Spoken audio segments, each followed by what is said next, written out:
Content warning. Echo can be an emotionally intense experience and may not be for everyone. Echo contains themes of an adult nature, including violence, torture, drug usage, and harsh language. Viewer discretion is advised. It's real good to see you, more so than you probably know. He opens his muzzle to speak again, but I cut him off. Sid, where do you think we are? He takes a swig from his beer, peering at me for a long moment before examining his surroundings. It's oh, wrong one. It's the beer nut place? He frowns, shifting his ice pack back to his noggin.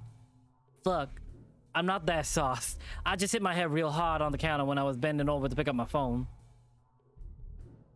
Shit, did we have plans to meet here? I generally don't fucking know. I sure as fuck didn't. I trail off for a moment, swallowing away the tight feeling in my back of my throat. I pull my phone from my pocket, turning it over in my hand. Still dead. I wasn't expecting to ever see you again. His blue eyes widen, the otter giving me that same doe-eyed look he'd given me after we'd been hanging out, and I'd say I have to go. He never wanted to go home.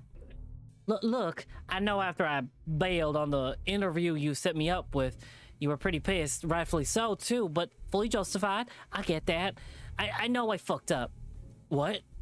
I'm trying to get clean, I swear. I swear to shit. It's so fucking hard, you know? Oh, I know what that is now on his arm. Mm-hmm. That's an injection site. Oh, wait, shit. How do I unpin shit? I don't know how to unpin the walking dog things. I don't see those. Yeah, on the Twitch chat? Is it not pinned? Yeah, I don't see that because I don't have Twitch chat open. Oh, well, there you go. But like, no, it's okay. I'll figure something out. I'll figure something out. I accidentally hit it for myself instead. You're on drugs? No, I mean, not right now. I'm sober as fuck. I look to the pale ale in his paw. Sans booze. Look, all the other guys I wrestle with at the road shows, though, they're all on the shit. Oh, so in this version, he actually became a wrestler. Oh, that's a wrestler body. Everyone's trying to bulk up and stuff so they actually get a pop when the crowd sees them. His tone is completely defensive, the otter looking me straight in the eyes, searching for any signs of doubt. There's this one guy, Cody Altero, or, well, he goes by the name Rico Renaissance now. He's been getting booked as my rival, and the bastard's up 25 pounds in 2 months. 25 pounds! No way in the fuck is he doing that with chicken breast and protein shakes. Wait. You're telling me you wrestle for a living? That would explain the muscle shirt and those tacky ass wristbands. Why do they wear that? Like so sweat doesn't pool up on their hands? What their hands sweat? That's weird. Like, that's your actual goddamn job? Sydney leans back, still peering at me with the same searching look. Yeah. You used to go to my shows all the time. SSF, Sunday Funday Fights.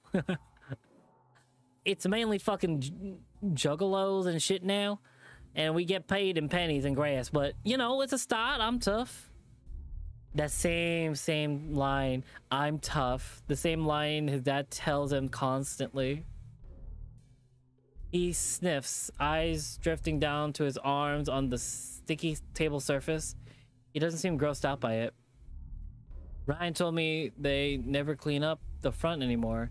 Said not to touch the underside of the table since they're packed solid with two things, gum and cum. Lol. Jesus.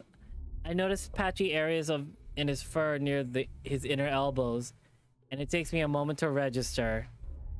He's got fucking injection marks. I was right. Eh. He seems to be staring and pulls back his arms. I gawk at him for a moment, Sydney bracing himself for whatever I'm about to say. Gives me a sinking feeling in my gut, but it makes sense. With the shit Sid dealt with growing up, every sign was pointing towards him getting some sort of chemical addiction down the road. It ain't just roids, is it? Yeah, well, you know me. I take some shit for, you know, the mental stuff. Mental stuff? I'm assuming it's ain't prescription. You assume correctly. He speaks slowly, twiddling his thumbs in his lap. His eyes dancing from the bottle in front of him to me and back again. I'm not sure what to say. We sort of just sit there in awkward silence. I know you never really understood all the fucky stuff going on in my head. I just want to thank you for sticking around as long as you did. Can't say the same for anyone else. I'm not really an easy person to have the back of, especially when I'm the one person 1 minute and another the next. I remember the shit Chase was talking about earlier, about the incident at the ice cream place in Pueblo. The way he just clicked and changed. He continued speaking, the otter shifting his thick tail listlessly behind him. And tell your roommate Dax thanks as well. I know y'all both really try to get me a stable job at that Prince. Wait. Is he supposed to replace Carl? But fuck. It wouldn't have never worked out. I'm a schizo like me can't hold a position like that. Instead of Carl, Sydney was the one I would have been helping? I realize he's still out there, caught up in all this hysteria without me while I'm stuck in this place. Sid, this isn't real. The other gives me another strange look. He clearly wasn't expecting me to be acting much differently than I am now.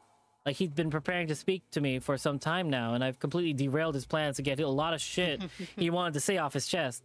You're not real. I'm just fucking dreaming right now. I thought you couldn't dream. You used to get annoyed as hell with me when I'd go off about the shit I dream about. Yeah, well, I am now. How you would even know what a dream was if it had one? After all, you look more like you just woke up. I shake my head, watching the blurry brown and black form in front of me shift from side to side. I keep expecting him to just not be there when my vision refocuses. Look, let me just lay this shit out plain like. You can't be here. You're dead. You drowned over a decade ago in Lake Emma. I think Chase did it. Or at least I think he did. Sydney looks uncomfortable, as if the sight of semblance that this is all some sort of elaborate fun ruse I'm pulling on him is looking increasingly unlikely. Okay, well, that didn't happen, no nuts. And Chase? That twink? That twink couldn't hurt a fly. Not him calling him a twink. He sighs, rotating his half-empty bottle of pale on the table and smearing the ring of condensation that forms beneath it. I'm not fucking here, and I just want to talk to you. His tone turns terse, hurt even. No shit, Bird. No shit, Bird. You died. TJ saw 2 bodies with brown fur writhing in the water before you drowned. They all thought you died on your own somehow, like you passed out or some shit, but I know better. I see a flicker of realization in Sydney's eyes, and again, he shifts uncomfortably. I think I remember what you're talking about, but I'm not dead. I'm here, motherfucker. Feel me. Oh, well, he did offer, Arden. He offered. He reaches across the table and takes my wrist, squeezing hard. It's like he's trying to give me an Indian burn like he used to. I yank back my hand. Fuck off!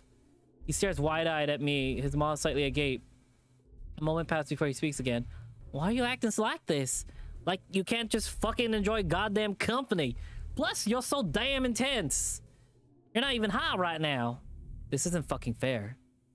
I'm your goddamn best friend. Hell, you're like my gay, scaly brother. Damn it, not the brother portion.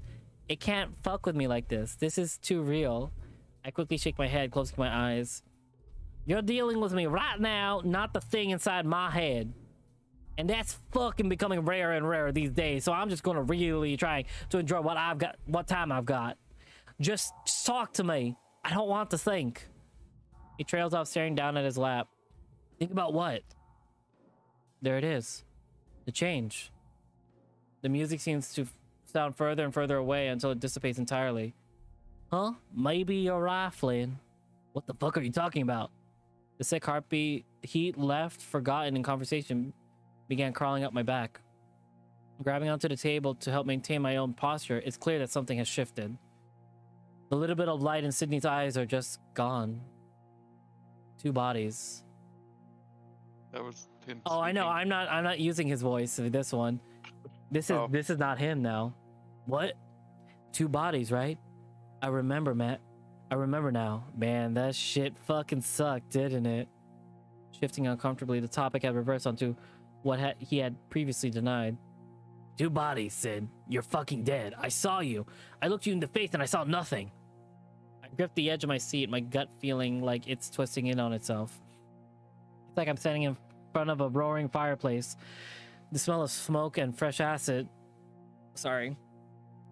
Fresh ash.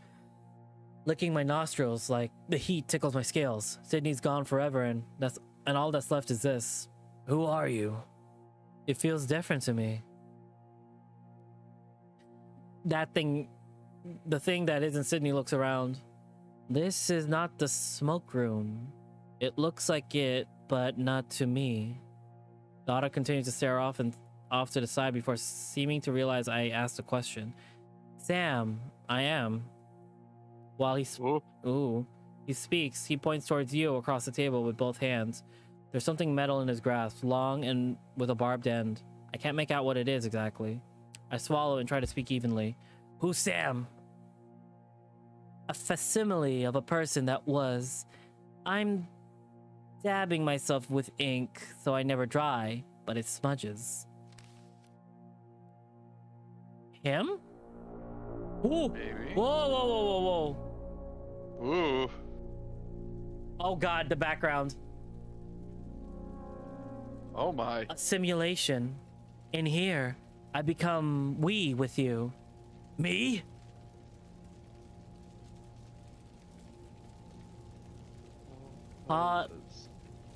Palaces? No? I'm ignoring that. I'm not sure I hear the first part correctly. At first, they come through the gate. Then they came through the stars. There's a pause. Did they come for you? He looks at me and I feel my legs begin to shake. I'm trembling, wishing I was anywhere but here. The others before, they bounce, undulating in constant restless motion. The hollowed figure heaves, breathing heavily as he sways Sydney's body up and down. He stares at me with eyes reminding me of fish Carl and I catch at the pond. But that's not what you want. You want answers. After all, it's a bit late for love and too still for lust. I just fucking need to know what happened to Sydney so that the hysteria stops and that everyone else is safe again. That could help, but are you sure you really want to know? You could chase the truth until you're red in the face. The thing looks over towards the smoke room door. What was once Sydney raises its arms and points at it with an unnatural, stuttery movement. It ebbs and flows like the tide. You can ride it. Each time the tide comes in, it's a little less of what it once was, abstracted. It goes where sorrow spouts and takes with it what it can be for rolling back out. Some tides are particularly large. He waves a blurred paw at me, and again, I see the metal thing grasped in his paw. He seems to be looking at it and holds it in front of me. You burned them all down around you until only the truth remains. You needed the superfluous kindling, for those are but the lies that tell others, eventually themselves. You'd make a good detective if you weren't marinating in your nepotistic squalor. Unlovable, shameful, a sin to all who initially cared for you. Truly, only belonging amongst the sawdust, semen, and ash. Thoughts drowned out amidst the moaning and groaning of unfamiliar shadows. The only one who precisely knew you, who precisely loved you, ushered in the tide by those you thought fondly of. And justice denied again, and again, and again, and again. He pressed the barbed tip of the rod at the table. There were 6, and now there's 5. The distorted otter is looking at the thing in this grass as he says this. It's a fire poker, and he can see it right there. I hesitate to speak, my mouth feeling dry and my forked tongue caught between my teeth. Yeah, I get it, but are you what I saw earlier in Leo's van? No. Do you know what I'm talking about? Yes, we were there. We? He keeps saying we. Well, what I saw with Sydney, was that real? It could be, somewhere in here. He seems to be referring to the poker. I I reach for it, but my hand can't quite touch the metal. It phases right through it. The hollow thing just stares at me, watching me, my futile attempt. Slowly, I realize to my feet, my legs gelatin-like as I wobble some. I manage to steady myself with my tail, grasping the sticky table for support. The distorted otter just watches me, somehow looking almost eager. With no small amount of trepidation, I began approaching the smoke room door, the sound of crackling flames growing louder as the closer I get. This has to be it. The alternative being doing nothing, which, while real damn appealing, probably wouldn't stop what's going on outside. If that's how this works, that's it. I grasp the handle. Fuck me. Many have. Oh my god. Lol. I stop, looking back over my shoulder. The figure is leaning closer now. Fuck you too. As I turn back to face the door, I swear I see the shape of a smile. I turn the knob and step inside. The air is absolutely electric, and I feel myself involuntarily shiver. I brace myself against the woodside wall, staring through the darkness. I've never seen it this empty before. I get the sensation in my gut that something terrible happened here. Looking back, I don't think the shape followed me. I'm still here. God damn it, leave me alone! I feel my blood chill, but I keep moving. Just ignore it. Just ignore it. Just ignore it. Just ignore it. This version of the smoke room is impossibly large. I keep walking through the darkness, expecting to reach the end, but it doesn't happen. It just keeps looping in on itself. I don't even know what I'm supposed to be looking for. Shit! Oh. I hear a sharp crack, a gunshot followed by a low cry, someone wailing. Oh. It doesn't sound like it's coming from inside, but rather reverberating noise outside, far away. The whole room begins to vibrate as if activated. The rumbling is stronger on one side of the room. I walk in that direction. As I approach, I hear more wailing, more voices, something sounding different and rather close. Flynn! Now there's huffing and panting, the sound of hooves and soft feet upon stone. They're trying to catch up to me. At the other end of the long, cavernous hallway. The rebar from before. Jesus, I'm not in the smoke room. I'm in the mines. And it's very, very hot. I feel my whole body rumble. Like the shockwaves are bouncing my insides. Kinetic energy, electricity, they're like thousands of subwoofers reverberating from the stone walls. We're here. The source. The seed. Dude! Stay back! Literally, it's like a cold shower. The icy sensation that presses against my front and washes over me like a tide. I recoil, but there's nowhere to withdraw back to. At first measure, the body is unable to discern extreme cold and everyone's getting dark. Though the time soon passes and the burning feels all too real, I can feel it seep in between the cracks of my scales and lick at the more vulnerable flesh beneath. Oh no. I'm standing in the fire, but I don't see it. I see nothing. I can't even tell where it's coming from. Wherever I go, the burning follows. The fabric of my clothes ripples and the seams begin to snap away. Some of it falls to the floor while the rest clings to my body like new skin. Even the air I breathe burns, making the insides boil. This isn't my head. This isn't real. I'm burning. I flail into the darkness, running now. After a while, it feels like I'm practically gliding. I hear a sound and move towards it. Fucking help me! I utter my voice raspy and light. Footsteps. There are several of them and the bonfire. I see the silhouettes of people running, flailing about just like me. Panic everywhere. A woman, Genevieve Sanders, the mail carrier, is standing above the fire. A gun is in her hand. Salem's body is burning, and beside her is Auntie, face down with a bloody hole in the back of her head. No! Oof. I pinch myself, trying to wake up. I pinch so hard I feel the scale on my arm split in half, and blood seems to be boiling from pools of it. It quickly evaporates, and all that's left is a mark of reddish pink flesh beneath scar tissue. I look up, and she's still standing there, mouth agape, like she's frozen, but her eyes follow me in real time. She sees me, but it's like she can't act. Why? Fucking why? I receive no answer from the horrified visage. She's still holding the gun. She'd do it again. She'll do it again. Stop her. I lunge, and it's like she's made of sand, flesh dissolving away beneath my claws as I touch her. And then, it's like a rope wrapped around my waist, yanks me back. The wind is like sandpaper against my burning head as I fly through blurred shapes and silhouettes. What'd I do? Was that real? Oh god, Auntie! Jesus fuck, what's happening? Next thing I know, I'm in front of the city hall again. Though, everything's different. There's a crowd gathered around a large tree outside, and their clothes are all old-timey like. Men in suspenders, women in prairie blouses. Their faces are furious, blurred, polygonal masses of fur and teeth that seem to exude their emotions more strongly than their distinct facial features. A Mesta Fennec stands upon a wooden stool with a noose wrapped around his neck. The priest next to him reads his last rites. The man is so angry, so hurt, tears like water fall down his matted yellow cheeks. Someone hurls a piece of hardtack that hits him square in the jaw, but he doesn't react. The cries of the crowd are scared, distorted. Some think about a child or children. There's a man at the edge of the crowd, a ram, the one the Fennec is staring at. He looks like Carl. The ram pivots on his hooves, turning to walk away, but stops when he sees me, his expression vacant.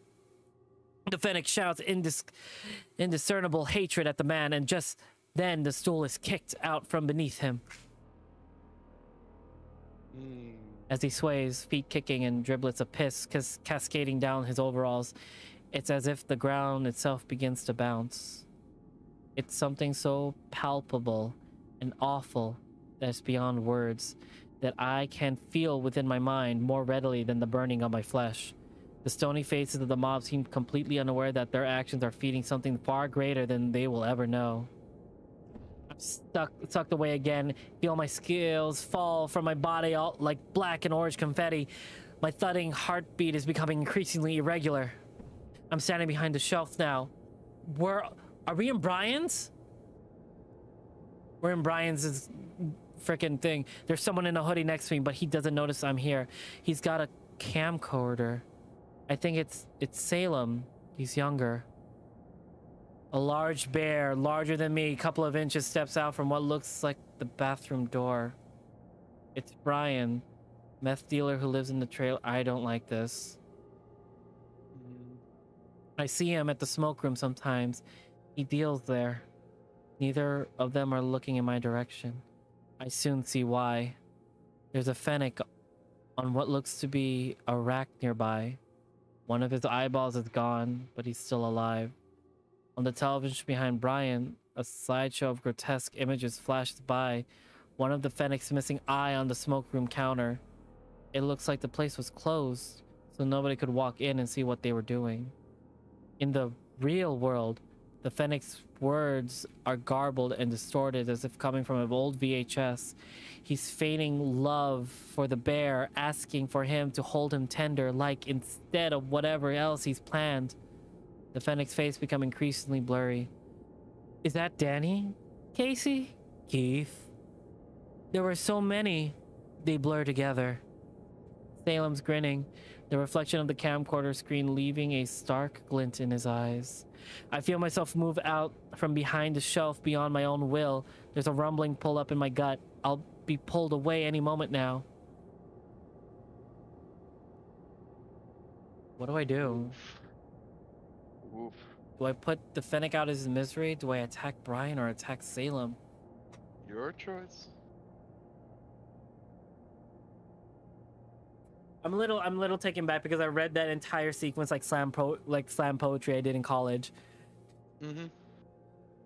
I'm still a little reeling. Give me a second. Oh my god.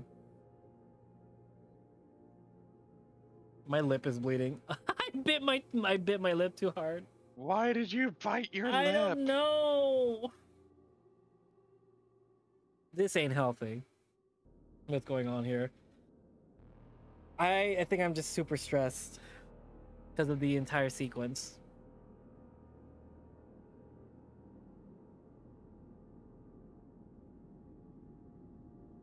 Fuck Brian.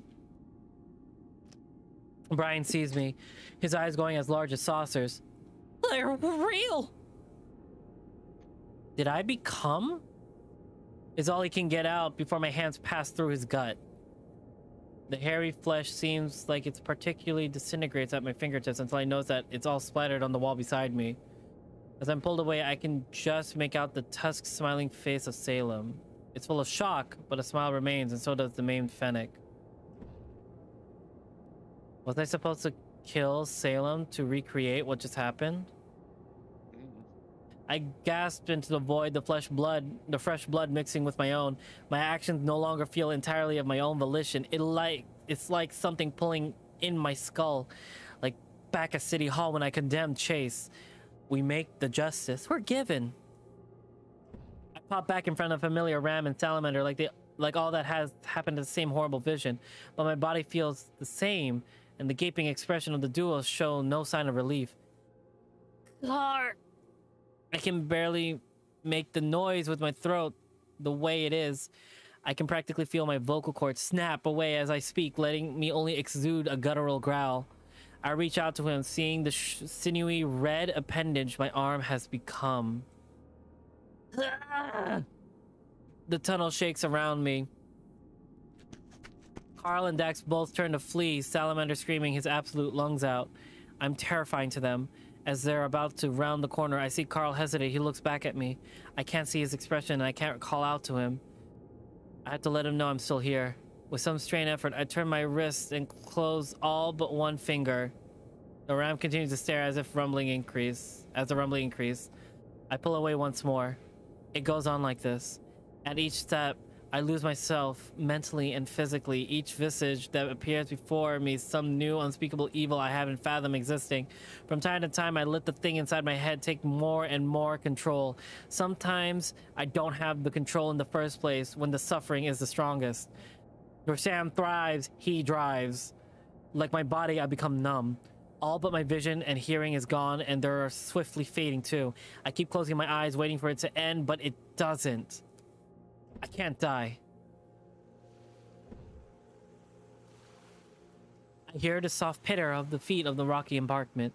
Somewhere down the way, stones are being skipped. Clap! Someone threw it, a big one. Then sniffling, followed by a low sob.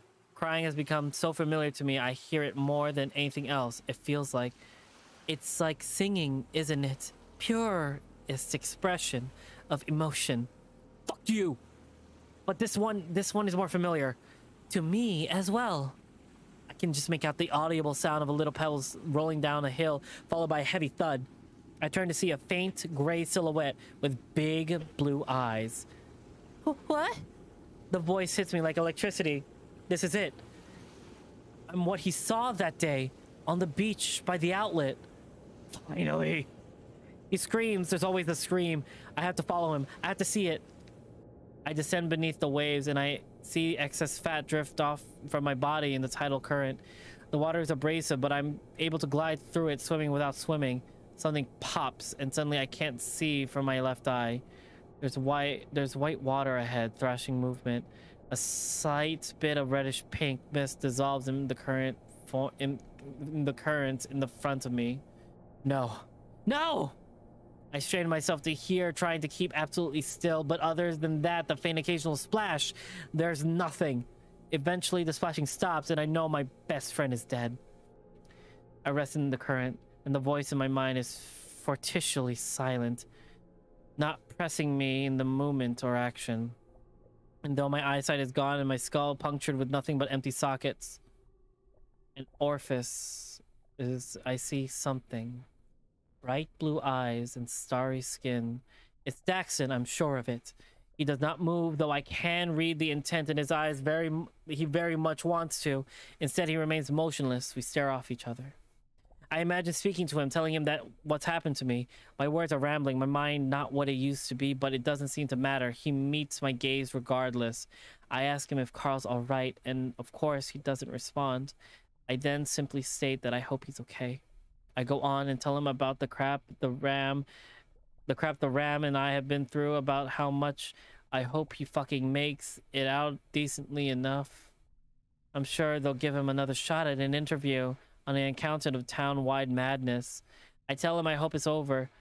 It's over now, wherever he is. And finally, I apologize for what an absolute ass I was to him, when he deserved goddamn none of my angsty bullshit. He never shows any indication of understanding or even blinking. Most surprisingly of all, it feels as though hours passed and the hysteria simply holds on, whisking me away. No rumbling, no fire, no screeches into sudden chaos. Just a slow, eventual feeling of drifting away somewhere else, somewhere dry. There. The telltale sound of hot water heater rumbling nearby. It's humming away. Someone must be taking a shower, or it's laundry day. I feel the vibrations more than I actually hear the thing. Then a faint whimper. The sound is stifled as if as if the upset individual is trying to hold back tears. It's high-pitched, feminine, a girl. The distortion is only slight. I bring my hand up and feel wooden slats, and when I push harder, the whole surface bends and folds outwards. It's a closet door. The sniffling stops. Slowly, I hold up my hand and do a small wave, gentle movements, as I'm sure the distortion is making it look faster. It's quiet. All I can hear is the water heater in the girl's room. There's the shuffling of sheets, the small footsteps. Oh, God. You see that, right? Mm-hmm.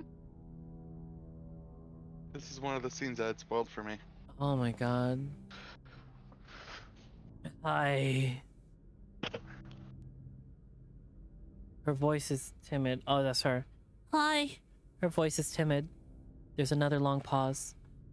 Are you real? I think for a moment. Then I slowly shake my head.